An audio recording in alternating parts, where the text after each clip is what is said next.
Good morning बच्चों, है ना। अभी हम लोग जो आपका टेस्ट होने वाला है 5 तारीख को, उसमें सॉल्यूशन है, उसका हम लोग डिस्कशन करेंगे। साथ में जीओसी है, जनरल ऑर्गेनिक केमिस्ट्री, उस पर सेपरेशन टेक्निक भी है, उन सब का डिस्कशन करेंगे। ठीक है, तो देखते हैं। चलिए, तो जो पहला क्वेश्चन हमारा है वो सॉल्यूशन का है और ये कह रहा है कि टेम्परेचर पे इंडिपेंडेंट कौन होगा।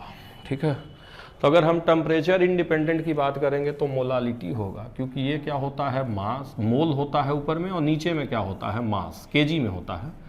बट मास जो है वो भी टेम्परेचर पे नहीं चेंज करेगा, law of conservation of mass से मोल तो नहीं है करेगा। ठीक है, बाकी हर जगह वॉल्यूम है, यहाँ भी वॉल्यूम इन्वॉल्व है, यहाँ भी मोल बटे वॉल्यूम, वहाँ भी फार्मूला यूनिट बटे वॉल्यूम, तो वो सब टेम्परेचर से चेंज हो जाएगा, लेकिन इस पर टेम्परेचर का कोई फर्क नहीं पड़ेगा। ठीक, क्योंकि मोल मास कुछ भी टेम्परेचर पे डिपेंड नहीं करता है ना। अब बहुत आसान सवाल है, मोल फ्रैक्शन पूछा जा रहा है ना। तो मोल फ्रैक्शन जब निकालोगे बेटा, तो मोल फ्रैक्शन क्या होता है, मोल ऑफ NaCl, वो कितना मोल आएगा, 0.1 आएगा, है ना। और पानी का कितना मोल आएगा, 90 ग्राम पानी है तो 18 से भाग दे तो 5 आएगा, तो 5 और प्लस 0.1। ये तो समझ पा रहे हो ना, 0.1 मोल कैसे आया है NaCl का, क्योंकि 5 पॉइंट जो इसका मोलर मास होता है 58.5 है ना। तो चलो, ये सोल्व करना है, डिवाइड करना है, तो इसमें कुछ है नहीं, तो क्या आ जाएगा 0.1 डिवाइडेड बाई 5.1, तो इसका आंसर ये हो जाएगा, कोई दिक्कत नहीं है। अब अगला लिखा 1 मोल हेप्टेन है, उसका वेपर प्रेशर दिया है, 4 मोल ऑक्टेन है, उसका वेपर प्रेशर दिया है, PS पूछ रहा है सॉल्यूशन का। तो आप सभी लोग जानते हैं जो PS होता है बेटा, वो होता है P0A XA। P0A मतलब पहले का प्रेशर और XA मतलब उसका मोल फ्रैक्शन। तो उसका मोल फ्रैक्शन कितना आएगा, 1 अपना मोल, और बटे में टोटल मोल कितना है 5, तो ये पहले का हो गया बेटा, प्लस P0B। P0B क्या होता है, दूसरे का प्योर प्रेशर, वो कितना है बेटा 31, और साथ में उसका मोल फ्रैक्शन, तो 4 और बटे 5। जानते होगे PS बराबर P0A XA P0B XB। ये सोल्व करो, कटाओगे यहाँ तो 16 के आसपास आएगा, 16 पचे 80 समथिंग। यहाँ से भी कटाओगे तो ये जो 5 है तो 6 के आसपास आएगा, तो 6 चौका 24, 16 32 है ना, तो 42 के आसपास आएगा। यहाँ से कर लेना, अप्रॉक्स में मैं बता रहा हूँ, है ना। 6 चौका 24 और 16 42। ठीक है, चलो एग्जैक्ट करना। 49 भी इसी तरह का सवाल है, सेम तरह का सवाल है ना। यहाँ पहले आपको निकालना पड़ेगा मोल, तो ये 60 ग्राम है बेटा। 60 ग्राम कौन है, इथेनॉल है। तो अगर आप इसका मोल निकालोगे, क्या निकालोगे, मोल, मैं इधर ही निकाल देता हूँ मोल। तो जब मोल निकालोगे बेटा, क्योंकि फार्मूला सेम लगना है बेटा, तो 60 और डिवाइडेड बाई 46 हो जाएगा, ये 46 कटा लो इसको लगभग। तो ये 1 पॉइंट जो है ना, जब कटाओगे लगभग है ना, तो दिख रहा है कि थोड़ा ज़्यादा है, 14 ज़्यादा है, तो 1.3 के आसपास आएगा ये अप्रॉक्स में 1.3। देखो ऑप्शन थोड़ा दूर है, तो इसलिए मैं थोड़ा अंदाज पे कर रहा हूँ, कैलकुलेशन कुछ और है नहीं वो। ठीक है, तो 1.3 के आसपास ये आएगा। और उधर से वो कितना है, दूसरा जो हो 40 ग्राम है, ये है। इसका जब तुम मोल निकालोगे, मोल, तो 40/32, यानी ये निकालोगे तो 1.25 के आसपास आएगा, ये एग्जैक्ट ही आएगा, तो 1.25। 32 है, 40 है, कटाओगे तो ये 1.25 आएगा, है ना। 1.25 है, थोड़ा सा ध्यान देना, है ना। इरेजर ले जाऊंगा तो और दिक्कत ही होगी। चलो काट देता हूँ इसको, फिर से लिख देता हूँ 1.25। ठीक है, अब फार्मूला सेम लगाना है, वही फार्मूला जो हमने लगाया था, P0A XA P0B XB। तो अगर यहाँ हम बनाएंगे बेटा, है ना, तो जब हम PS निकालेंगे इस क्वेश्चन में, तो देखो पहले का प्रेशर कितना है, 45 mmHg कौन था, थोड़ा ध्यान देना। Vapour pressure of ethyl alcohol मतलब इथेनॉल, इसका प्रेशर कितना है 45, और हमने मोल कितना निकाला था इसका 1.3, लगभग अप्रॉक्स में बेटा।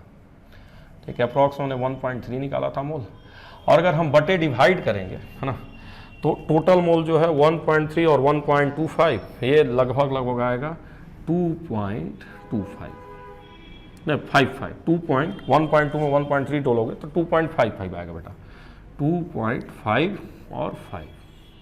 ठीक है ना बेटा, 2.55 आएगा। ठीक, ये 1.3 है, थोड़ा अच्छे से नहीं लिखा रहा, इसको मैं सोच रहा हूँ डिलीट करके थोड़ा अच्छे से लिख दूँ, बहुत सारे, क्योंकि थोड़ा कैलकुलेशन है इस क्वेश्चन में और कुछ नहीं है।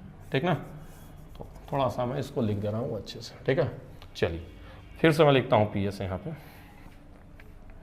तो पहले का प्रेशर 45, जब मोल फ्रैक्शन की आप बात करेंगे तो अपना मोल 1.1 पॉइंट इसको ले लेते कर लेता हूँ 3 और बटे में 2.55 प्लस दूसरे की प्रेशर की अगर आप बात करोगे तो वो है 90 और उसका जो मोल है वो है 1.25 पॉइंट, थोड़ा सा ये आगे पीछे हो रहा है 25 और टोटल मोल वही है 2.55। अब इसी को सोल्व करना है बेटा, ठीक है। तो कुछ नहीं है, कैलकुलेशन है और थोड़ा सोल्व इसको करोगे, कटाओगे तो लगभग देखो, मतलब थोड़ा अप्रॉक्स में कर सकते हो, ऑप्शन दूर दूर है तो बेटा आधा आएगा लगभग, क्योंकि दोनों का मोल लगभग बराबर है और ये भी लगभग आधा आएगा। तो यहाँ से करोगे तो लगभग 0.5 पहला भी आ जाएगा और 0.5 दूसरा भी आएगा। अब मैं इसलिए कह रहा हूँ थोड़ा अप्रॉक्स करने के लिए कि ऑप्शन देखो बेटा दूर दूर है, देखो ना बहुत दूर दूर ऑप्शन है। तो 48 इंटू 0.5 करोगे तो 24 और 90 इंटू 0.5 करोगे तो 45, 24 जोड़ोगे तो लगभग 70 के 69 आएगा, 70-69 के आसपास ये टिक कर लो। ऑप्शन बहुत दूर दूर है। तो देखो नीट में भी ध्यान देना, क्वेश्चन बेटा यहाँ शुरू होता है यहाँ खत्म होता है। अगर तुमको लग रहा है कि ऑप्शन दूर दूर है तो एकदम एग्जैक्ट मत करो, अप्रॉक्स में करो एकदम, बस है ना। कटाओ अप्रॉक्स, एग्जैक्ट करेंगे तो बुखार भाग जाएगा ना, तुरंत आ जाएगा। ठीक, चलो अब आगे चलते हैं। चलो तो अब हम लोग चलते हैं क्वेश्चन नंबर 50 में, ठीक है ना। 50 में चलते हैं। अब यहाँ मैंने कहा था कि जब भी तुमको क्या निकालना हो, वेपर का निकालना हो, वेपर, तो मैं बार बार कहा था एक ही चीज यूज करना है ना, दोनों इक्वेशन को एक साथ यूज करना। मतलब लिखोगे क्या, PS इंटू YA, ये डाल्टन्स लॉ हो गया, बराबर P0A इंटू XA, ये कौन सा है, राउल्ट्स लॉ। ठीक, फिर दूसरा इक्वेशन लिखो PS इंटू YB बराबर क्या लिखो, P0B इंटू XB। बेटा दोनों इक्वेशन को एक साथ लिख के डिवाइड कर दो, हमेशा तुम लिक्विड से वेपर कंपोजिशन में चले जाओगे, गारंटी है। Dalton's law, Raoult's law. ठीक, अब यही हम यूज अगर करेंगे यहाँ पे बेटा तो PS तो बेटा कट जाएगा। अब यहाँ देखो YA बटे YB क्या आएगा, दिस इंप्लाइज दैट YA और बटा में YB। थोड़ा सा ध्यान दो, जो P0A बटा P0B है उसकी वैल्यू दिया हुआ है बेटा, कितना दिया है थोड़ा ध्यान देना, 1/3 इंटू, देखो ये XA बटा XB जो है ये भी दिया हुआ है बेटा 1/3। ठीक है बेटा, तो ये आ गया बेटा YA बटा YB कितना आ गया बेटा, YA बटा YB बताओ डॉक्टर्स, 1/9, मोल रेशियो 1/9। इसका मतलब है A का 1 मोल तो B का 9 मोल। अरे ही ना हुआ रेशियो, मोल फ्रैक्शन का रेशियो मतलब मोल का रेशियो। सीधे सीधे कह रहा है, एवा कह रहा हमार 1 तो बीवा कह रहा हमार 9। अब मोल फ्रैक्शन निकालना है, अगर ये तो रेशियो निकाला, अगर हमें मोल फ्रैक्शन निकालना है A का तो कैसे मोल फ्रैक्शन निकालेंगे। कह रहा है कि हमारा 1 मोल है, वो कह रहा है कि हमारा 9 मोल है, तो टोटल मोल कितना था 10, निकला, बना, खत्म। ठीक, अब कह रहा है एजियोट्रॉपिक मिक्सचर, अगला एजियोट्रॉपिक मिक्सचर R। बेटा एकदम याद रखना है, मैं बार बार बताया हूँ कि एजियोट्रॉपिक मिक्सचर जो होता है वो कांस्टेंट बॉइलिंग होता है। वहाँ पे XA बराबर क्या होता है, YA होता है। जो XA होता है वो किसके बराबर होता है, YA के बराबर होता है। और वहाँ लिखवाया भी गया है कि फ्रैक्शनल डिस्टिलेशन से भी इसको सेपरेट नहीं करते हैं, क्योंकि दोनों पूरा सॉल्यूशन एक साथ उड़ता है, पूरा एक साथ सॉल्यूशन में उड़ जाता है। जो लिक्विड का हालचाल वही वेपर का हालचाल। ठीक है, चलिए अब लिखा है कि कौन पॉजिटिव डिविएशन दिखाएगा। तो आप जानते हैं कि पॉजिटिव डिविएशन के लिए जो AB है वो कमजोर होना चाहिए। तो यहाँ देखिए तनी, देखिए यहाँ दोनों सेम टाइप का है, टॉल्वीन है, बेंजीन है, तो दोनों में आपका वंडरवाल या दोनों सेम तरह का नॉन पोलर है, तो वहाँ आइडियल बनने का चांस है। यहाँ अगर हम देखते हैं यहाँ पे तो देखिए यहाँ हाइड्रोजन बॉन्ड है और यहाँ क्या है जरा मुझे बताइए, है ना, यहाँ डाइपोल है, डी इंटरेक्शन, डाइपोल इंटरेक्शन, एक पोलर है, एक में हाइड्रोजन बॉन्ड है।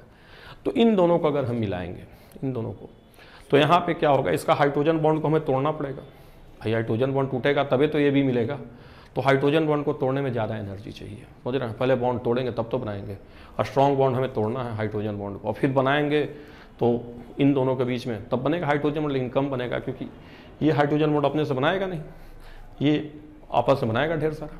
ठीक है, तो यहाँ पे जो है जब दोनों को हम मिलाएंगे बेटा तो यहाँ पे वैसा बॉन्ड बनने का चांस नहीं है या कमजोर बॉन्ड बनेगा तो पॉजिटिव डेविएशन है। अब यहाँ भी देखो दोनों सेम तरह के हैं। और यहाँ जो है ये तो बहुत स्पेशल केस है कि जो क्लोरोफॉर्म और एसीटोन है वहाँ पे क्या बनता है, नेगेटिव डेविएशन बनता है, क्योंकि यहाँ इन दोनों बीच में हाइड्रोजन बॉन्ड बन जाता है। ठीक है, तो बहुत फेमस केस है ये। बाकी दोनों आइडियल है, यहाँ नेगेटिव यहाँ पॉजिटिव क्यों होता है मैंने बता दिया। और दूसरी बात है इसको ध्यान रखना, एनसीईआरटी का सब एग्जाम्पल्स है। ठीक है, क्योंकि वहाँ सोच के बनाना थोड़ा मुश्किल होता है। तो यह स्ट्रॉन्ग बॉन्ड टूटेगा और वीक बॉन्ड जब भी बनेगा तो पॉजिटिव डेविएशन। ठीक, चलो अब आगे चलते हैं। चलो तो अब देखो अगला देखते हैं क्वेश्चन नंबर 53। 53 कह रहा है कि देखो यहाँ देखो, ये देखो आइडियल होगा, ये होगा आइडियल, ये ऊपर से जा रहा है, मतलब ये क्या है, पॉजिटिव डेविएशन दिखा रहा है। पॉजिटिव डेविएशन तभी बनता है जब ए बी जो है, बार बार मैं बताया हूँ कि जब ए बी क्या है, लेसर देन मतलब कमजोर, किससे, ए और बी से, तो इसका यही होगा जो ए बी है। अच्छा मैं ये भी बताया हूँ कि एनसीईआरटी में लाइन है लिखा हुआ ए बी, मतलब आपको अपने मन से क्या समझना है, सॉल्यूशन का इंटरेक्शन, ए और बी प्योर कंपोनेंट का इंटरेक्शन।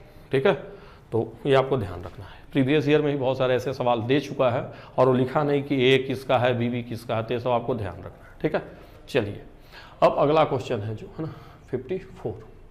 तो थोड़ा आगे हम लोग बढ़ लेते हैं इसमें, है ना, इसको थोड़ा छोटा भी कर लेते हैं, मुझे थोड़ा बड़ा है। ठीक है, चलो अब 54 कह रहा है कि विच of following is not correct for an ideal solution. तो देखो इसमें जो ये ऑप्शन है वो इनकरेक्ट है, क्योंकि मैं बार बार लिखवाया हूँ कि आइडियल सॉल्यूशन में ये सब तो होता है, डेल्टा एच डेल्टा भी जीरो होगा, लेकिन delta S greater than zero होता है और delta G less than zero होता है, क्योंकि सॉल्यूशन अपने आप बनता है, स्पॉन्टेनियस प्रोसेस होता है। ठीक है, मिक्सिंग होगी, रैंडमनेस बढ़ेगा। ठीक, अगला है osmotic pressure of 5% solution of cane sugar दिया हुआ है, आपको निकालना है 15 डिग्री पे। तो यहाँ हम यूज करेंगे पाई बराबर CRT। तो 5% सॉल्यूशन है और बताया हुआ है कि 5% है, नहीं मेंशन किया तो वेट बाई वॉल्यूम लेंगे। तो 5% मतलब 5 ग्राम शुगर केन, तो 5 और बटे में आप क्या करेंगे 342, तो ये मोलवा आ गया बेटा। 5 ग्राम का मतलब हुआ, 5% का मतलब हुआ, बताइए बोलिए, 5 ग्राम 100 मिलीलीटर में, बोलो 5 ग्राम 100 मिलीलीटर में, तो 5/342 किए तो मोल आ गया। 100 मिलीलीटर मतलब 0.1 लीटर, ये क्या हो गया, वॉल्यूम हो गया, इनटू आर। आर की वैल्यू कितनी होती है सबको पता है ना। जब हम किस में ले रहे हैं, ATA में ले रहे हैं, तो 1/12 यूज करेंगे या 0.082 यूज करेंगे। चलो 1/12 यूज कर लेता हूँ मैं, 1/12, और ये ले लेते हैं 288, क्योंकि 15 डिग्री है, टेम्परेचर केल्विन में लेते हैं बेटा। ठीक है, तो ये देखो ये मोल हो गया, फिर से समझ लो, मोल ऑफ सॉल्यूट बटे में 0.1 किए तो वॉल्यूम आ गया। और क्यों लिए हैं 5 ग्राम 100 मिलीलीटर में, तो 0.1 लीटर वॉल्यूम हो गया। CRT आई की कोई ज़रूरत नहीं है, इसलिए ज़रूरत नहीं है आई की यहाँ पे, क्योंकि जो हमारा शुगर है वो नॉन इलेक्ट्रोलाइट है, उसका I1 होता है। और बस कुछ नहीं करना, इसको आपको गुना भाग करके सोल्व करना है। ठीक है, सोल्व करेंगे आपका आंसर आ जाएगा। ठीक है, यही आपका आंसर आएगा। ठीक है, देखिए इसमें कैलकुलेशन इसलिए मैंने किया नहीं है और ऑप्शन भी थोड़ा पास है, देख लीजिएगा। ठीक है, तो ये कैलकुलेशन आपको करके आंसर मैच कराना है। ठीक, चलिए अब जो नेक्स्ट क्वेश्चन आपका है दैट इज 56 नंबर, वहाँ चलते हैं। तो देखिए 56 एक साथ ले लेते हैं, 56 और 57, 58 है ना। अब कह रहा है सॉल्यूशन ऑफ यूरिया कंटेंट 8.6 ग्राम पर लीटर। यूरिया 8.6 ग्राम पर लीटर है, आइसोटोनिक है, किसके साथ, 5% सॉल्यूशन है किसी का, नॉन वोलाटाइल है ना, सॉल्यूट है। ठीक है, और मोलिकुलर मास पूछ रहा है।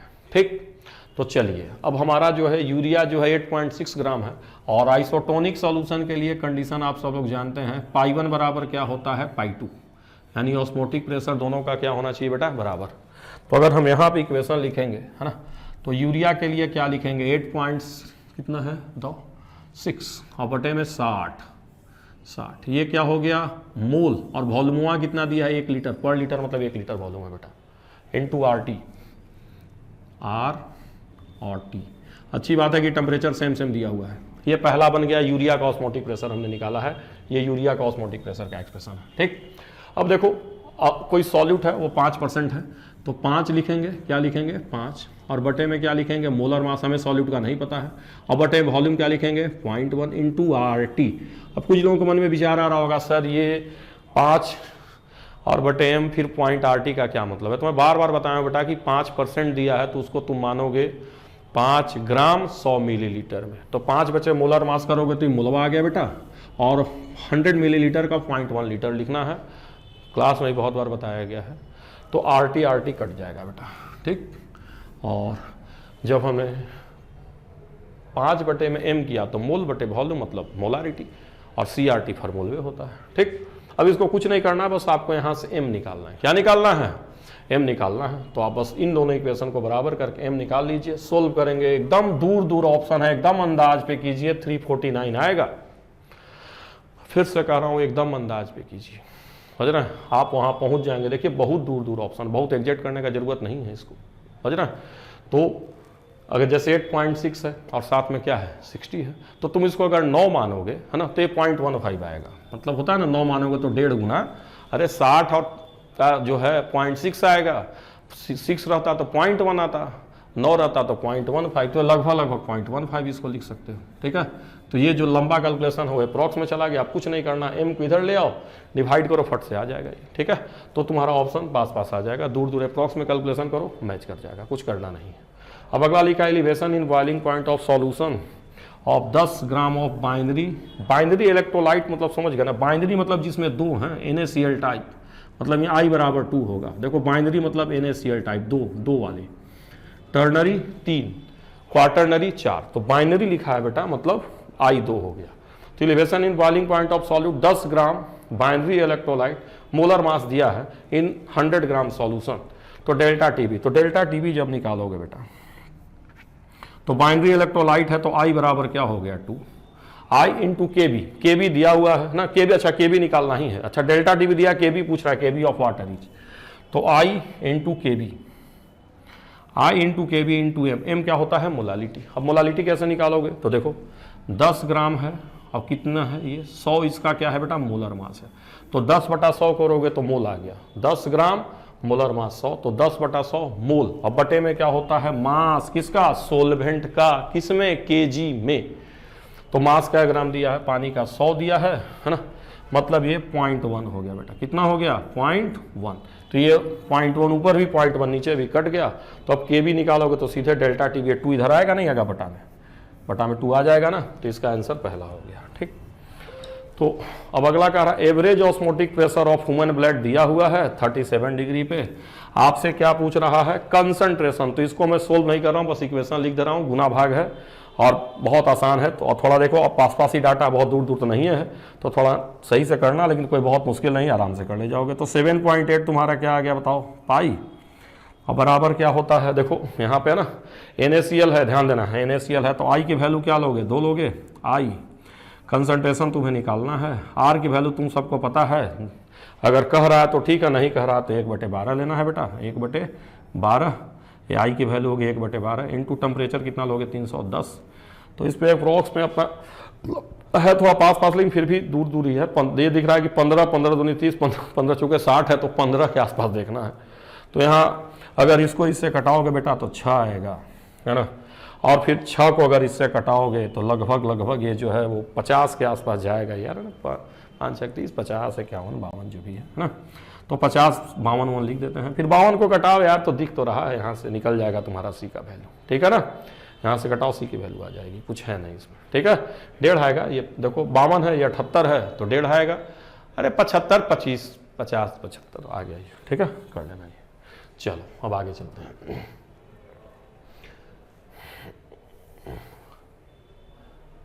चलो अब आगे देखते हैं। Which of following pair expected to isotonic, isotonic में फिर से कह रहा हूं ICRT, तो यहां देखो ये दिख रहा है ICRT, यहां I बराबर क्या आएगा 3 और कंसंट्रेशन कितना हो गया 0.1, और इधर से क्या कर दो RT, R और T उधर भी कर लोगे तो ही हो जाएगा, I बराबर 3 ही है और 0.1 इंटू R और इंटू T है, ठीक है बेटा। तो ये दिख रहा है कि यहाँ पे दोनों ऑस्मोटिक प्रेशर बराबर है, और बाकी में निकालोगे तो आएगा नहीं, क्योंकि देखो यहाँ पे I बराबर 2 है, यहाँ पे यूरिया के लिए 1 होता है, तो चेक करना है बेसिकली, उसमें दिख रहा है। ये तो याद रखना है सबको। जो डिग्री ऑफ डिसोसिएशन अल्फा होता है, इसका फार्मूला सर कितनी बार लिखवाते हैं, बताते हैं भी, NCERT में भी दिया हुआ है, तो 0.1 I -1 और बटे में n-1 डेराइव नहीं कर रहा हूँ, पेपर डिस्कशन है, ठीक है, आप लोग को ध्यान होना चाहिए। अब कह रहा है कि CrCl3 elevation in boiling point of 1 molar solution is double of 1 molar of glucose. तो देखो एलिवेशन इन बॉइलिंग पॉइंट जो है इसका वो डबल है और दोनों 1 मोलर है, तो डबल है मतलब फार्मूला तुमने यूज किया होगा I Kb इंटू एम, और मोलालिटी दोनों का सेम है बेटा, मोलालिटी सेम है, और I का ग्लूकोज का I क्या होता है 1, मतलब तय है इसका I क्या है 2 है, इसका I 2 है, तभी तो डबल होगा। देखिए Kb इंटू एम सेम है, जो Kb इंटू एम है सेम है, 1 मोलर है दोनों का, तो दोनों का 1 हो गया, Kb सेम होता है, मोलालिटी सेम है, बॉइलिंग पॉइंट डबल का है हुआ, तो I एक बार 1 है, ग्लूकोज में I1 होता है, हम जानते हैं, यहाँ पे I2 है। अब अगर I2 है मतलब इसका स्ट्रक्चर इस तरह से होना चाहिए कि इसमें 2 आयन आना चाहिए। कितना आयन आना चाहिए? आयन 2 आयन का मतलब Cr है, और जो भी कॉम्प्लेक्स बनेगा बेटा उसमें Cl एक बाहर आएगा, तभी तो 2 आयन आएगा, एक कॉम्प्लेक्स वाला आयन और एक कौन सा Cl- वाला आयन, ठीक है, यही आएगा इसका स्ट्रक्चर। एक चरखुट्टा ब्रैकेट, एक Cl-, तभी 2 आयन होंगे, तभी I बराबर 2 होगा। अब यहाँ क्लोरीन है कै गो? 3 गो है, तो 1 गो बाहर गया तो 2 गो अंदर होगा, और अमोनिया कै गो होगा? 4 गो होगा, है ना, तभी तो ऑक्टाहेड्रल बनेगा, ऑक्टाहेड्रल तभी बनेगा, 4 चाहिए अंदर, 6 लोग टोटल चाहिए, 2 गो क्लोरीन 4 गो अमोनिया, तो वही पूछ रहा है कै गो होगा, ठीक है, तो आप बना लेंगे, ठीक है, चलिए ठीक हो गया ये। अब अगला क्वेश्चन आपका जो कह रहा है, ये क्वेश्चन नंबर है 1 मिनट 63 है, फिर 63 के बाद 64 भी देख लेते हैं। तो 63 ये कह रहा था, है ना, कि हमारा ISO 5% सबका सॉल्यूशन है ना, और टेम्परेचर भी सेम है, सर्टेन टेम्परेचर है, करेक्ट ऑर्डर निकालना है। तो बस इसमें देखो कोई शॉर्टकट नहीं चलेगा, निकालना पड़ेगा। तो जैसे पहले का जब यूरिया का निकालोगे तो क्या लिखोगे? 5 और बटे में 60, और I की वैल्यू क्या लिखोगे? 1। ये हो गया मोल, और बटे में 5% है, तो वॉल्यूम कितना होगा बताओ? 0.1 इंटू RT। ये हमने यूरिया का निकाला है बेटा। फिर जब ऐसे ही फ्रुक्टोज का निकालोगे तो जानते हो कि फ्रुक्टोज और ग्लूकोज का मोलर मास सेम होता है ना, तो वहाँ जब निकालोगे तो क्या लिखोगे? 0.5, और उसका मोलर मास कितना होता है? 180, और 0.5 नहीं, सॉरी 5, माई मिस्टेक, यहाँ पे 0.5 नहीं होगा, 5 होगा। 5/180 मोल हो गया, कितने में? तो वही 100 मिलीलीटर और 0.1 लीटर इंटू RT, और I इधर भी क्या होता है? 1 होता है। तो ये देखो 0.1/RT सब में कॉमन है बेटा, मतलब यहाँ 5/60 है, यहाँ 5/180 है। उसी तरह से अगर तुम किस में जाओगे? सुक्रोज में जाओगे तो 5 तो रहेगा ही, लेकिन साथ में तुम्हारा मोलर मास सुक्रोज का होता है 342, फार्मूला जनबे करते हो, और साथ में 0.1 RT वाला टर्म कॉमन इसमें भी रहेगा, है ना, क्योंकि 5 ग्राम 100 मिलीलीटर में होगा। उसी तरह जब KCl निकालोगे बेटा, तो KCl में I की वैल्यू 2 होती है, तो ध्यान रखो यहाँ 5 लिखोगे KCl के लिए 5, और बटे में इसका जो भी मोलर मास है 74, मैं अंदाज लिख रहा हूँ थोड़ा अप्रॉक्स में, ठीक है, और लेकिन I की वैल्यू क्या लिखोगे? 2, और साथ में 0.1 तो रहेगा ही रहेगा, और साथ में RT भी रहेगा, तो ये टर्म कट जाएगा बेटा। तो ये देखो 10/74 सबसे ज़्यादा है, तो जो सबसे ज़्यादा यही वैल्यू देखना, 10/74 सबसे ज़्यादा ये होगा, तो सबसे ज़्यादा किसका होगा? KCl का होगा, और सबसे कम किसका होगा? तो देखो इसका होगा, और इन दोनों में ग्लूकोज और यूरिया में यहाँ 5/60 है, यहाँ 5/180 है, तो ये वैल्यू ज़्यादा है, तो इसका आंसर यही होगा, ठीक है ना, ये थर्ड ऑप्शन, ठीक। अब का elevation in boiling point is inversely proportional to molar mass of solute. तो एलिवेशन इन बॉइलिंग पॉइंट जो है वो मोलर मास की इनवर्सली प्रोपोर्शनल है, because elevation in boiling point directly proportional to molality. एकदम सही दिया है बेटा, है ना, जो डेल्टा TB है वो दैट इज क्या होता है? प्रोपोर्शनल टू मोलालिटी होता है, और मोलालिटी क्या होता है? प्रोपोर्शनल टू मोल होता है, और मोल किसके प्रोपोर्शनल है बेटा? कहीं ना कहीं मोलर मास के क्या होता है? इन्वर्सली प्रोपोर्शनल होता है, ठीक है, तो सही दिया है, ठीक है। साथ में अगर I का यूज करोगे तो वहाँ से भी कर सकते हो, ठीक है, चलो, तो ये सही है, इसमें कुछ बहुत बना बताने की जरूरत नहीं है। अब देखते हैं 65, है ना, 65 ये कह रहा था, if red blood cell were removed from body placed in pure water pressure inside the cell will increase। तो सही बात है भाई, है ना, अगर हम पानी में रखेंगे, इधर मान लो हमारा सेल है, तो सेल में तो सॉल्यूशन ही होगा ना, सेल का मतलब सॉल्यूशन है, और इधर क्या है? पानी है, पानी है मतलब सोलवेंट है, तो यहाँ क्या है? यहाँ से यहीं फ्लो होगा कि नहीं होगा बताइए? यहाँ तो कंसंट्रेशन 0 है, सोलवेंट का तो अंदर ही फ्लो होगा, ठीक है, तो है ना, तो प्रेशर इनसाइड सेल, है ना, ओहो।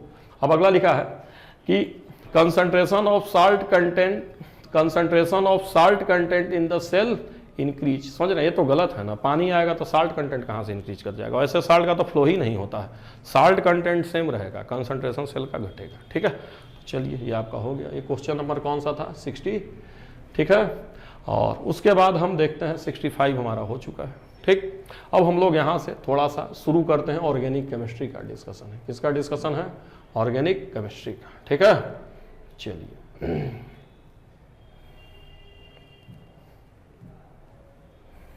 हाँ, यहाँ थोड़ा स्टेटमेंट को समझ लीजिएगा ना, ऑस्मोटिक प्रेशर नहीं कह रहा है, मतलब अंदर जब पानी आएगा तो भाई उसका साइज बढ़ेगा सेल का, तो प्रेशर बढ़ेगा ना अंदर सेल के अंदर, मतलब सेल के अंदर पानी आ गया तो बढ़ गया वो, तो प्रेशर बढ़ जाएगा, बहुत ज़्यादा बढ़ेगा तो फटी हो जाएगा सेल। समझ रहे हैं, तो वो चीज़ वो कह रहा है, तो कंफ्यूज मत कीजिएगा। चलिए 66 में कह रहा है कि मोलर मास ऑफ बेंजीन जो है वो डबल हो जाता है बेंजोइक एसिड में। इसका रीजन ये है बेटा कि वहाँ एसोसिएशन हो जाता है। अभी कह रहा है कि इसका फार्मूले ये होता है, ये गलत है भाई, ये थोड़े ना फार्मूला होता है, बेंजोइक एसिड हर फार्मूला, इसको लिखना चाहिए था बेंजोइक एसिड गेट एसोसिएटेड, तो ये गलत है, ये स्टेटमेंट ही गलत है। बेंजोइक एसिड का फार्मूला यही होता है बस खाली, ये मोलर मास 122 होता है, लेकिन वहाँ एसोसिएशन हो जाता है, तो इसलिए पहला क्या है सही है और दूसरा क्या है गलत है। ठीक, चलिए अब आगे हम चलते हैं क्वेश्चन नंबर 67 से आगे। 67 की बात करते हैं। कह रहा है कॉलम कॉम्बिनेशन कर रहा है, तो हाइपरटोनिक तुम लोग जानते होगे बेटा, आइसोटोनिक तो जानते हो, जहाँ पे क्या होगा सेम ऑस्मोटिक प्रेशर होता है, हाइपरटोनिक जहाँ ज़्यादा होता है। ठीक है, वन सॉल्यूशन हाइयर, हाइपोटोनिक जानबे करते हो जहाँ लेस होता है। और बांठा फैक्टर का अब नॉर्मल मोलर मास आई बराबर बताया भी गया था कि जो कोलिगेटिव प्रॉपर्टी होती है कैलकुलेटेड बटे ऑब्जर्व मोलर मास में उल्टा होता है। ठीक है बेटा, चलो तो ये करा लोगे। फिर देखो क्वेश्चन नंबर 68 में हम जाते हैं, मैचिंग है। ठीक है, तो इसमें भी कोई दिक्कत नहीं है। जो P0 माइनस PS होता है ये लोअरिंग होता है। ठीक है, और मिक्सचर जब एक साथ बॉयल करेगा तो एजियोट्रॉप कहलाएगा। ये राउल्ट्स लॉ है बेटा, और ये जो है तुम्हारा चला गया, और किसके साथ चला गया देखो, अभी मैं बताया भी था वांटा फैक्टर का डिफिनेशन ही होता है। तो ये 68 में भी कोई दिक्कत नहीं, थियोरेटिकल है। ठीक है, तो चलिए अब देखिए क्वेश्चन नंबर 69 से ऑर्गेनिक का पार्ट शुरू हो गया है। अब पूछा इसमें से कौन ज्योमेट्रिकल आइसोमर बनाएगा, तो ज्योमेट्रिकल आइसोमर के लिए तुम जानते हो कंडीशन ना कि अलग अलग होना चाहिए, जो डबल बॉन्ड से अटैच ग्रुप है अलग अलग होना चाहिए। तो इसका स्ट्रक्चर बनाओगे X3 इनका है ना, ऐसे यही ना होगा X3। एक बार और कार्बन आ जाओ, एक बार और कार्बन आ जाओ, और यहाँ पे एक बार मिथाइल आ जाओ, एक बार यहाँ पे मिथाइल आ जाओ, और दो ठो ऐसे ऐसे बन जाओ। यही देखो तुम्हारा X3 है, और साथ में 3 4 मिथाइल है, यहीं से नंबरिंग कर लो 1 2 3 4 ऐसे करके। ठीक है, तो अब देखो ये दोनों ग्रुप आपस में अलग हो गए, ये दोनों ग्रुप आपस में अलग हो गए, तो यहाँ सीस भी बनेगा और ट्रांस भी बनेगा। बाकी किसी को बना लो, वहाँ मिलना नहीं है। जैसे मान लो पेंटीन एक बार बना के दिखा देता हूँ, जैसे पेंटवनीन बनाओगे तो यहाँ हो गया ये, बाकी कार्बन ऐसे ऐसे जोड़ दो बेटा, यहाँ कार्बन जोड़ दो, यहाँ कार्बन जोड़ दो। ठीक है, और यहाँ भी कार्बन जोड़ दो, तो यहाँ दोनों हाइड्रोजन क्या होंगे आपस में सेम हो जाएंगे, तो यहाँ मिलेगा नहीं।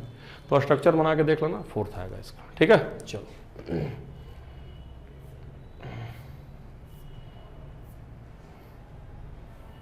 Then question number I think है ना 70। ये प्रायोरिटी पूछ रहा है, तो हमको नहीं लग रहा है इसमें कुछ बताना है। देखो ये SO3 है, यहाँ ध्यान देना, एस है ये, तो ये सबसे ज़्यादा होबे करता है SO3 का। बाकी उधर एसिड क्लोराइड तुम जानते होगे सब है ना, तो इसमें कोई दिक्कत नहीं, रटने वाला इसमें कुछ कॉन्सेप्ट नहीं है। फिर लिखा विच of following compound 1 degree 2 degree 3 degree 4 degree, सारे कार्बन होने चाहिए। तो 4 डिग्री तभी मिलेगा जब क्या होगा, ट्राई सब्स्टिट्यूटेड होगा तभी नहीं मिलेगा, बाकी तो मिलेगा नहीं। इसका स्ट्रक्चर बना के देख लेते हैं। ट्राई मिथाइल पेंटेन, पेंटेन पहले बनाना है, तो 1 2 3 4 5, और यहाँ पे क्या कह रहा है 2 बार मिथाइल और 1 बार यहाँ पे मिथाइल। तो अब साफ साफ आपको दिख गया होगा कि ये 4 डिग्री है, this is 4 degree and this is 3 degree, 3 degree 4 degree 4 degree है ना, बाकी 2 डिग्री 1 डिग्री तो ही है। तो साफ साफ दिख रहा है जब तक ट्राई मिथाइल या ट्राई सब्स्टिट्यूट नहीं रहेगा तब तक 4 डिग्री मिलबे नहीं करेगा। 3 को कार्बन एक और जुड़ेगा तब ना 4 डिग्री मिलेगा। तो आसान सवाल था, कर लेंगे आप लोग है ना। अब अगला क्वेश्चन जो है 72 नंबर, थोड़ा ध्यान दीजिएगा, नोमेनक्लेचर है, आसान है, आप लोग कर ही लेंगे। तो देखिए ब्यूटेनोएट है बेटा है ना, और साथ में क्या लगा इथाइल, तो OTH तो होना ही चाहिए सब में, OTH सब में लगा हुआ है। साथ में लगा है डाई मिथाइल एमीन हो, मतलब टर्सरी एमीन होगा तबे तो बात भाई, एमीन है उसमें आपने डाई मिथाइल लगा दिया ऐसे ऐसे। अब एक को ना बचा, तो हाइड्रोजन का तो कोई जगह नहीं है, तो ये सब तो एकदम फालतू दिया हुआ है, 3 ऑप्शन समझ रहा है, यही होगा। देखिए आप नंबरिंग कर लीजिए 1 2 3 4, यहाँ आएगा, यहाँ 4 आएगा, तो तो ये आप साफ साफ दिख रहा है कि यही होगा, है ना, एन डाइमिथाइल और उपगत का हो जाएगा। ठीक है, तो चलिए फिर, है ना, एकदम क्लियर है। 72 फिर मिथॉक्सी इथेन एंड प्रोपेनोल। तो ये भाई साफ साफ सबको पता है कि फंक्शनल आइसोमर होता है यार, स्ट्रक्चर से भी तुम पढ़े होगे। जो तुम्हारा बनाओगे मिथॉक्सी इथेन वो ये बनेगा, ठीक है, और जब बनाओगे इधर से प्रोपेनोल तो ये बनेगा। ईथर एंड जो तुम्हारा होता है अल्कोहल दैट आर पोजिशनल और सॉरी फंक्शनल आइसोमर। एसिड और साथ में जो तुम्हारा होता है एस्टर वो भी क्या होता है फंक्शनल आइसोमर। बस खाली फार्मूला चेक करना है, पता चला फार्मूले अलग अलग है तो आइसोमर ही नहीं होगा, बाकी कोई डाउट है नहीं। ठीक है, फिर देखो आइए गया अगला प्रोपेनोइक एसिड, है ना। तो अभी मैं बता रहा हूँ कि एसिड का कौन होता है, एस्टर होता तो हो गया सीधे सीधे, देखो एसिड एंड देन एस्टर। ठीक है, ये दोनों होगा। ठीक, चलो अब लिखा है, छोटा छोटा रखते हैं। देखिए 75 में आपसे पूछा है कि सबसे स्टेबल कार्बोकैटायन कौन होगा। तो थोड़ा सा यहाँ ध्यान दीजिएगा। देखिए यहाँ जो प्लस चार्ज है, जब आप रेजोनेंस बनाएंगे तो पहली बार में यहाँ आएगा, फिर जब रेजोनेंस बनाएंगे तो यहाँ आएगा, और यहाँ से देखिए कौन सा इफेक्ट लगेगा, प्लस आई इफेक्ट लग जाएगा। ठीक है, लेकिन ये महाराज जो है ये यहाँ से प्लस आई नहीं, क्योंकि जब आप यहाँ से यहाँ लाएंगे, यहाँ से बनाएंगे तो यहाँ आएंगे, तो यहाँ पे भी ये कौन सा इफेक्ट लगा देंगे, प्लस आई इफेक्ट लगा देंगे। जैसे रेजोनेंस बनाएंगे ना आप, तो ये डबल बॉन्ड यहाँ जाएगा, प्लस वाला यहाँ आएगा। फिर जब यहाँ लाएंगे तो यहाँ से बनाएंगे रेजोनेंस तो प्लस चार्ज यहाँ आएगा, लेकिन फिर उसको सीधे यहाँ आ जाएगा भाई, ये प्लस आर यहाँ पे ये नहीं लगा पाएगा। जब यहाँ आएगा तब ना बगल में लोन पेयर देगा, ये लगा ही नहीं पाएगा, ये माइनस आई लगा देगा। वही हाल चाल यहाँ भी है, यहाँ से सीधे प्लस चार्ज कहाँ जाएगा, यहाँ जाएगा। ठीक है, रेजोनेंस बनाएंगे तब, तो यहाँ पे भी ये कौन सा इफेक्ट लगाएगा, माइनस आई इफेक्ट लगाएगा। ठीक है, तो देखिए प्लस आर इफेक्ट दो जगह लगा रहा है, एक यहाँ लगा रहा है, एक यहाँ लगा रहा है, लेकिन यहाँ पे देखिए ज़्यादा रेजोनेंस पॉसिबल है। या सीधे सीधे कहिए प्लस चार्ज यहाँ भी डिस्ट्रीब्यूट हो रहा है, यहाँ भी डिस्ट्रीब्यूट हो रहा है, तो वहाँ चार्ज सेपरेशन ज़्यादा है, यहाँ चार्ज सेपरेशन कम है, तो डी होगा। I don't think there is any problem, simple सवाल है। ठीक, चलिए अब अगला हमारा क्वेश्चन नंबर है 76, है ना। तो वो भी तो एनसीईआरटी का ऑर्डर है, इसमें कुछ क्या हम बताएं, है ना। अब यहाँ देखो, यहाँ जो है पूछ रहा है स्टेबिलिटी, तो यहाँ देखो ये बेंजीन 3 बार, यहाँ बहुत ज़्यादा रेजोनेंस है भाई, समझ रहे हो ना। 3 रिंग पे इसका क्या है, फ्री रेडिकल जा रहा है, यहाँ पे 2 रिंग पे जा रहा है, यहाँ सिर्फ और सिर्फ हाइपर कंजुगेशन है, यहाँ सिर्फ और सिर्फ हाइपर कंजुगेशन है। ये 3rd डिग्री है, ये कितना डिग्री है, 2nd डिग्री है, ये 2nd डिग्री है बेटा, लेकिन यहाँ 2 बेंजीन रिंग पे जा रहा है और रेजोनेंस बहुत ज़्यादा है। 2 बेंजीन रिंग का रेजोनेंस 3rd डिग्री से आगे निकल जाएगा, ध्यान देना। एक रिंग रहेगा तो 3rd डिग्री उसको पिछाड़ सकता है कार्बोकैटायन में, 2 वाला पे तो पक्का आगे निकलना ही निकलना है। तो यहाँ 2 रिंग है, 2 रिंग पे जा रहा है, समझ रहे हो ना। जैसे यहाँ देखो जब बनाओगे तो ये जो है बेंजीन को अगर हम बनाते हैं यहाँ पे ऐसे इससे जोड़ के, थोड़ा सा दिक्कत होता है स्ट्रक्चर बनाने में यहाँ पे। तो देखिए एक इधर भी जा रहा है रेजोनेंस की वजह से, और एक और रिंग जो है बनेगा इधर से, तो उधर भी जा रहा है रेजोनेंस की वजह से। ठीक ना, तो दोनों पे जा रहा है। थोड़ा देखिएगा, अच्छा बन नहीं पाया, जो भी है देख लीजिएगा ना, मतलब बेंजीन रिंग में बनाया हूँ बेसिकली ऐसे ऐसे। ठीक है, तो दोनों जगह क्या है, इसका रेजोनेंस से जा रहा है, तो काफ़ी ज़्यादा इसका क्या है, जो डॉट है उस बहुत जगह डिस्ट्रीब्यूट हो गया है। ऐसे कर सकते हैं प्लस आर इफेक्ट भी लग रहा है इस पर, दोनों को प्लस आर लिखा रहा है, इलेक्ट्रॉन डिफिशिएंट है ये है, तो कमी नहीं है इलेक्ट्रॉन की। ठीक, चलिए अगला, इसमें तो हमको नहीं लग रहा कुछ बताने की जरूरत है। एक्रोलीन का जो तुम्हारा लिखा कि पोलराइजेशन होगा, तो पोलराइजेशन होगा तो ऑक्सीजन पे माइनस होगा, कार्बन पे प्लस होगा, इसमें हम क्या बताएं, तो आसान ही दिख रहा है साफ साफ। ठीक है, चलो अब लिखा है कि इसमें सिर्फ माइनस एम इफेक्ट कौन लगाएगा, तो माइनस एम इफेक्ट ही ना लगाएगा, तीनों के तीनों माइनस आई लगाने वाले हैं इधर, सॉरी माइनस आर लगाने वाले हैं, है ना, जो मेसोमेरिक इफेक्ट है माइनस आर, ये लगाएगा, ये लगाएगा, ये लोन पेयर है तो ये लगा देगा प्लस एम। उसी तरह देखो क्लोरीन भी प्लस एम लगाता है, तो आसान सवाल है, कर लोगे ये। ठीक ना, 78 रटने वाला है बेसिकली। अब अगला है कि पेपर क्रोमेटोग्राफी जो है उसमें कौन मूव करता है, उसमें दोनों मूव करता है। इसमें जैसे पानी में जैसे पेपर को हम जब डालेंगे तो पनिया पूरा ऊपर तक चला जाता है, पानी जो है ना पूरा ऊपर तक चढ़ जाएगा, ऊपर तक। फिर अलग अलग जो कंपोनेंट है इसमें, है जैसे अलग अलग जो कंपोनेंट है वो अलग अलग जगह पे जाता है। मान लो रेड, मान लो इसमें अगर एक है तो एक कंपोनेंट रेड मतलब यहाँ तक हाइट तक गया, फिर दूसरा जो है वो दूसरे हाइट तक गया। मैं कलर नहीं दिखा रहा हूँ, मतलब कंपोनेंट दिखा रहा हूँ। मान लो 3 कंपोनेंट है, एक तो सॉल्वेंट है तो पानी पूरा ऊपर तक चला गया, फिर एक यहाँ तक गया, फिर एक यहाँ तक गया। तो इस तरह से सेपरेशन होता है हाइट को देख करके। ठीक ना, तो इसमें सब के सब क्या करते हैं, मूव करते हैं। ठीक, चलो, है ना। तो कलर थोड़ा मैं चेंज कर लेता हूँ, वो जो हमारा कलर था वही ले लेता हूँ। ठीक है, चलिए, तो दोनों मूव करता है इसमें। ठीक, अब अगला लिखा है कि कौन सा स्टेटमेंट करेक्ट है फ्रैक्शनल डिस्टिलेशन के लिए। तो fractional distillation method is used to liquid sufficient large difference in their boiling point. ये गलत है बेटा। अगर डिफरेंस बहुत ज़्यादा है, एक का 100 है, एक का 400 है, तो सिंपल डिस्टिलेशन से ही काम चल जाएगा। फ्रैक्शनल तभी होता है जब 25 डिग्री से कम हो। ठीक, चलो अब आगे देख लेते हैं, क्योंकि सारा स्टेटमेंट हम यहाँ पढ़ नहीं पाएंगे ना। फिर लिखा है फ्रैक्शनलिटी कॉलम प्रोवाइड मेनी सरफेस। तो सही बात है, बहुत सारा सरफेस होता है उस पर, समझ रहे हो, तहाँ हीट का एक्सचेंज होता है, समझ रहे हो, तो एकदम बिल्कुल सही बात है। ठीक है, फिर vapour of liquid higher boiling point contains. तो सही बात है, मान लो एक का 100 है, एक का 200 है, समझ रहे हो, और कॉलम की ऐसे हाइट होती है, ठीक है ना, और वहाँ पे टेम्परेचर होता है, ठीक है ना, देख रहे होगे इस तरह से हाइट होती है। तो मुझे बताइए पहले कौन कंडेंस करेगा, है ना, 100 वाला कि 200 वाला? तो हाइयर वाला ही तो पहले करना है, कि कॉलम पे जाएंगे तो धीरे धीरे टेम्परेचर क्या है, घटता चला जाता है। जैसे जैसे यहाँ हीटिंग होती है, ऊपर जाने पर टेम्परेचर घटता है। तो पता चलेगा कि मान लीजिए यहाँ टेम्परेचर 300 है, यहाँ पे टेम्परेचर 200 है, तो 200 पे ये करेगा, समझ रहे हैं। फिर ऊपर जाएंगे तब पता चला टेम्परेचर 100 है, तो ये बाद में जाके उधर करेगा, ठीक है ना। तो जिसका बॉइलिंग पॉइंट हाई है वो हाइयर टेम्परेचर पे क्या है, कंडेंस करेगा, तो पहले करेगा। जिसका बॉइलिंग पॉइंट लो है वो बहुत, जब टेम्परेचर लो होगा तब ना जाके कंडेंस करेगा, तो सही है, ऊपर जाके करता है। अब लिखा fractional distillation method use crude petroleum. यहीं भी इसका यूज ही होता है। पेट्रोलियम में डीजल है, पेट्रोल है, बहुत सारा कंपोनेंट है, उसको सेपरेट के लिए इसका हम यूज करते हैं फ्रैक्शनल डिस्टिलेशन कॉलम का।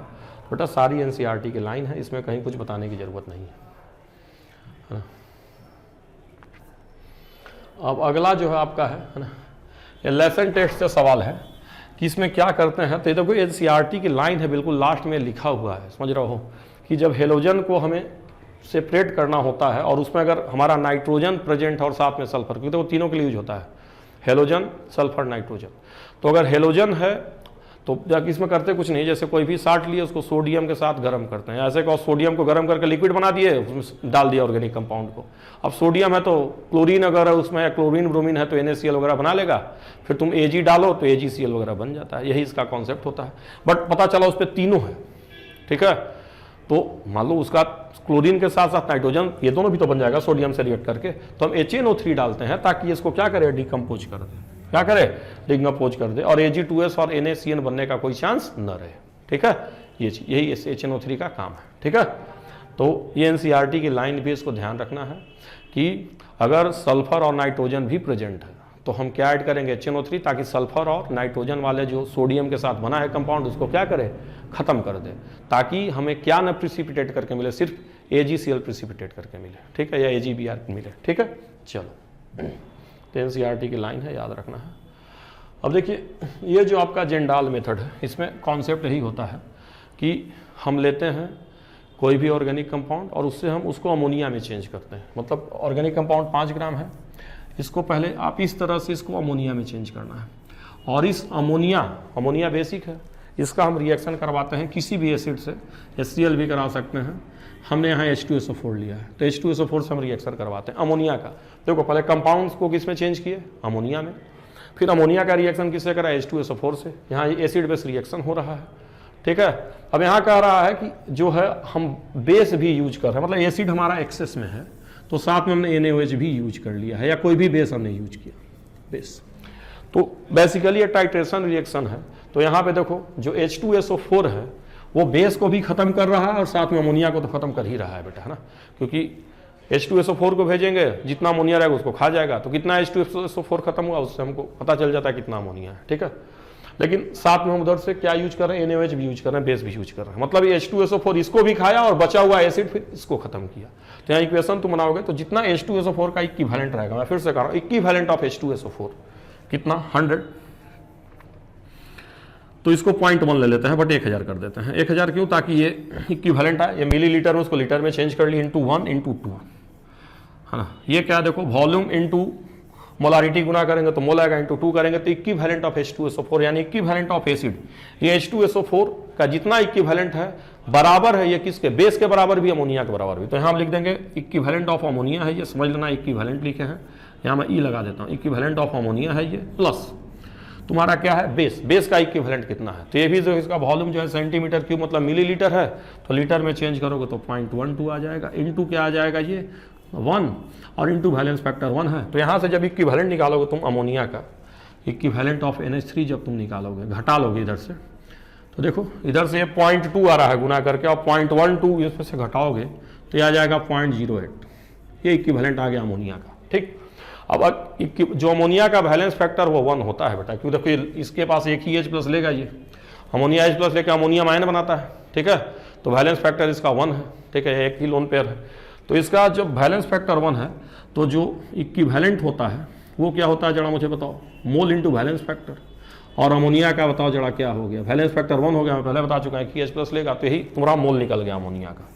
अगर तुम्हें अमोनिया का मोल निकल गया, और अमोनिया का फार्मूला क्या होता है NH3, मतलब एक अमोनिया में क्या है नाइट्रोजन एक, तो जितना मोल अमोनिया उतना मोल नाइट्रोजन। तो जब वो परसेंटेज निकालने जाओगे नाइट्रोजन का, तो देखो अमोनिया का 0.08 मोल है, मतलब नाइट्रोजन का भी कितना मोल हो गया, 0.08 मोल कौन हो गया, नाइट्रोजन। उसका मोलर मास कितना हो गया, 14। ये मास ऑफ नाइट्रोजन आ गया, अपना मास।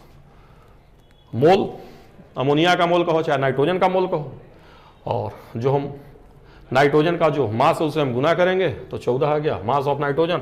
और कै ग्राम में है, तो 5 ग्राम कंपाउंड में है, तो मास ऑफ नाइट्रोजन बटे में total mass into 100। Mass of nitrogen 0.08 into 14 nitrogen का मास, टोटल मास ऑर्गेनिक कंपाउंड का 5 इंटू 100। सोल्व करोगे बेटा 22 आ जाएगा ये। ठीक है, कुछ नहीं है, सोल्व करो 22 आ जाएगा। यहाँ कटाओगे तो 20 आ जाएगा, आएगा ना 20 से, और 20 को गुना करोगे तो 16, 16 14 लगभग 1.5 गुना दिख रहा है। ठीक है, तो चलो है ना, थोड़ा पास है तो ध्यान देना। अब डूमा मेथड जो कह रहा है, ये 0.56 ग्राम ऑफ ऑर्गेनिक कंपाउंड है ना, गिव है 0.04 ग्राम ऑफ N2 है ना, परसेंटेज ऑफ नाइट्रोजन। तो देखो हर जगह यही तुमको करना है, पहले नाइट्रोजन का मास निकालो और फिर मास ऑफ ऑर्गेनिक कंपाउंड करो इंटू 100 करो। तो चलो हम नाइट्रोजन का पहले मास निकालते हैं। तो N2 हमारा कह रहा है कि 44.8 मिलीलीटर है, ध्यान देना 44.8 मिलीलीटर बटे 22,400 करेंगे। और जब यहाँ से हम कटा लेंगे ये, ठीक है ना, तो ये लगभग आएगा वो 5 इंटू 10 की पावर -3। ये आएगा मोल किसका, N2 का मोल आ गया बेटा, है ना। NTP दिया हुआ ना, देखो NTP दिया हुआ है, STP दिया हुआ है, तो 22.4 लीटर या 22,400 मिलीलीटर। इसको यहाँ से कटाएंगे तो अरे 5 नहीं आएगा यार, 2 आएगा, सॉरी 2 आएगा, 2। तो देखो यहाँ से कटाएंगे तो 2 आएगा, है ना। और ये जो है हमने 10 की पावर -3 उधर ले लिया है, क्योंकि 3 जीरो अवे करेगा उधर से। ठीक है, तो 2 इंटू 10 की पावर -3 जो है वो आ गया, क्या आ गया, मोल। किसका आ गया, N2 का।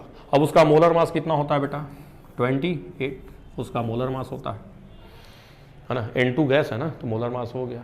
तो मोल इंटू मोलर मास किया तो क्या आ गया, ये मास ऑफ N2 आ गया। और बटे में ऑर्गेनिक कंपाउंड का मास कितना है बेटा, 0.56 इंटू 100 कर लो बेटा, कुछ करना ही नहीं है। मतलब यहाँ से इसको जब कटाओगे तो ये 0.1 आ जाएगा, 0.1 है बचेगा 100 गुना करके, और 28 दूनी का 56 इंटू 0.1 5.6 बटे में 0.56। डाटा भी एकदम सेट है मर्दे, 10%। कहाँ गया ये, 10% आ गया सीधे सीधे जी, है ना। तो ऐसे ही करना है, N2 का मोल निकालो, मोलर मास से गुना करो तो क्या आ जाएगा, मास आ जाएगा, वहाँ से बन गया ये। ठीक, देखो सब पे एक एक सवाल दे दिए, और NCERT का क्या है, सब एग्जाम्पल है बेटा, तो यही सब आना है उधर। ठीक है, अब देखो ऑर्गेनिक कंपाउंड जो है तुम्हारा कह रहा है, थोड़ा मिटा दे इसको, हो सकता है किसी बच्चे को दिक्कत। वैसे पेपर सबके पास है तो इतनी दिक्कत हमको नहीं लग रहा होनी चाहिए किसी बच्चे को। ठीक है, तो चलिए, है ना, बाकी जरूरत नहीं है। तो 0.15 ग्राम ऑर्गेनिक कंपाउंड है, उसमें 0.12 ग्राम क्या है, AgBr आया है। तो कंपाउंड 0.15 ग्राम था, 0.15, उससे कुछ इम्प्यूरिटी होगा। AgBr हमारा कितना आया, 0.12 कौन आया, AgBr आया। तो पहले हम क्या करेंगे, इसमें ब्रोमीन का मास निकालते हैं। तो वो ब्रोमीन का मास कैसे निकलेगा बेटा, 0.12 और बटे में मोलर मास 188। और देखो यहाँ दिया सिल्वर का 108, ब्रोमीन का 80, 188, ये आ गया मोल AgBr का। इंटू 1 करेंगे, क्यों, क्योंकि जितना AgBr है उतना ही ब्रोमीन भी है, मोल उतने होगा उसका। मान लो 2 रहता तो डबल हो जाता। और इंटू इसका मोलर मास, देखो अब मोल आ गया किसका, ये ब्रोमीन का, इंटू मोलर मास कर दो 80। जानते हो क्या आ गया, ये मास ऑफ ब्रोमीन आ गया। ये मोल हो गया, ये मास हो गया। ठीक, अब बटे में टोटल मास, टोटल मास कितना आएगा बेटा जरा बताओ। टोटल मास जो है ऑर्गेनिक कंपाउंड का 0.15 इंटू 80, बस 100। देखो ये ब्रोमीन का अपना मास है, पहले 0.12 ग्राम AgBr है तो 188 से डिवाइड किया तो मोल ऑफ ब्रोमीन आ गया, इंटू 1 किया तो ब्रोमीन का मतलब 0.12 बटे 188 किया तो AgBr का मोल आया, वही ब्रोमीन का मोल हो गया। फिर 80 से गुना किया तो मास ऑफ ब्रोमीन आ गया, यानी अपना मास मैंने ब्रोमीन का मास आ गया कितने ग्राम में कंपाउंड में, तो 0.15 ग्राम टोटल कंपाउंड था, उसी में तो मोल आया है ब्रोमीन का और मास आया है, तो अपना मास बटे टोटल मास इंटू 100% आ गया। ठीक, कर लेना। अब IUPAC नेम पूछा है तो इसमें मुझे नहीं लग रहा कुछ बताने की जरूरत। देखो 5 है, देखो ये कौन सा ग्रुप है, कार्बोक्सिलिक एसिड, और 5 है तो ये क्या हो जाएगा, पेंटोनिक एसिड होबे करेगा, और यहाँ पे 4 पे क्या है, ऑक्सो, तो हो गया ये ऑक्सो या कीटो।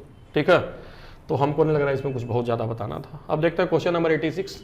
तो लेसन टेस्ट जो है ना, जब इसका आप लेसन टेस्ट जो है, जब इसमें दोनों के दोनों मौजूद हों तो इसी का रेड कलर बनता है बेटा, एकदम रिएक्शन एनसीईआरटी का साफ साफ लिखा है कि अगर तुम्हारे पास कौन हो, सल्फर भी हो, नाइट्रोजन भी हो, कार्बन तो है ही, अगर ये दोनों तुम्हारा प्रेजेंट है किसी भी ऑर्गेनिक कंपाउंड में, दोनों एक साथ प्रेजेंट है, ठीक है, और सोडियम से करवाते हैं ये रिएक्शन, तो तुम्हारा ये बनता है पहले। ठीक है, और फिर जब उसका तुम रिएक्शन कराओगे किससे, Fe से, तो देखो Fe+3, और यहाँ से सोडियम से कौन आएगा, SCN-, और रिएक्शन कराओगे तो यही तुम्हारा बचेगा बेटा, है ना। इसी का रेड प्रिसिपिटेट बनता है, एनसीईआरटी में एकदम रिएक्शन दिया हुआ है।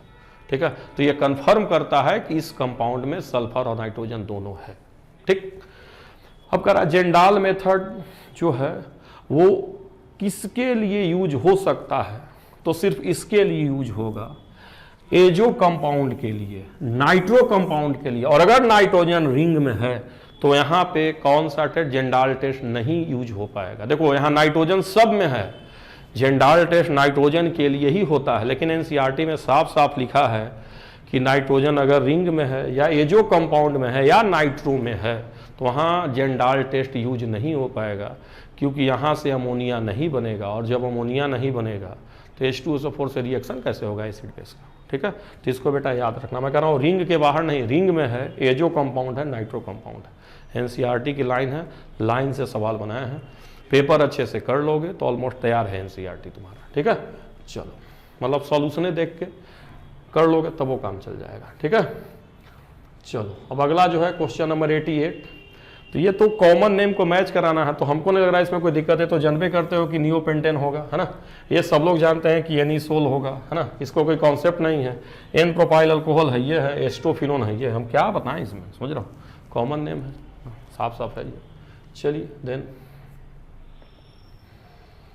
अब कह रहा है कि, है ना, एरोमेटिक कंपाउंड ये है, और एरोमेटिक कंपाउंड के लिए हकल रूल 4n+2 होता है, तो n की वैल्यू पूछ रहा है, और n होता क्या है, आप 1 2 3 4 कुछ होता है, ताकि उस समय नंबर ऑफ पाई इलेक्ट्रॉन आना चाहिए, और नंबर ऑफ पाई इलेक्ट्रॉन कितना आना चाहिए, या तो 6 या तो 10 या तो 14। तो यहाँ पे पहले पाई बॉन्ड गिनिए, तो 3 4 5 1 2 3 4 5 6 7, मतलब कई गो पाई बॉन्ड अगर कितना है 7, तो पाई इलेक्ट्रॉन कितना होगा 14। तो यहाँ 14 कैसे आएगा, जब n की वैल्यू क्या आएगा बताइए, 3 होगा तबे ना हो। देखिए n की वैल्यू जब 3 रखेंगे तो कितना हो जाएगा, 4 3 के 12 2 14। जब n की वैल्यू 0 रखेंगे तो 2 पाई इलेक्ट्रॉन, n की वैल्यू 1 रखेंगे तो 6, 2 रखेंगे तो 10, 3 रखेंगे तो 14, वही करना है बस। अब मोस्ट स्टेबल पूछ रहा है कार्बोकैटायन, तो यहाँ डिग्री चेक कर लीजिए भाई, सेकंड डिग्री है, फर्स्ट डिग्री है, ये कौन सा डिग्री है, थर्ड डिग्री, देख रहा हो ना इधर से, थर्ड डिग्री है ये, और ये भी तुम्हारा सेकंड डिग्री है, किधर कार्बन है किधर कार्बन है, तो ये सेकंड डिग्री, थर्ड डिग्री, यहाँ पे एक ही कार्बन से डायरेक्ट जुड़ा है, फर्स्ट डिग्री, ये तुम्हारा सेकंड डिग्री, तो थर्ड डिग्री मोस्ट स्टेबल होगा। तो चलिए इसी तरह से आपका पेपर का डिस्कशन पूरा का पूरा हो गया है। ठीक है, और इसमें जो सवाल आपके जो थियोरेटिकल थे, जो आपके टेस्ट हैं, वो सारे उस पर जितने न्यूमेरिकल दिए हैं सारे हम लोगों ने करवा दिए हैं, तो इतना ही आप कर लीजिएगा बार बार प्रैक्टिस, तो अगर उससे कोई न्यूमेरिकल आएगा तो हो जाएगा। और बाकी जो उसमें क्यूरियस मेथड है या जेंडाल मेथड है या लेसेंस टेस्ट है, उस सब पे भी हमने सवाल दे दिया था जो भी इंपॉर्टेंट था, तो आपका काम चल जाएगा। एक बार मन होगा तो आप रीडिंग मार सकते हैं एनसीईआरटी का। ठीक है, थैंक यू।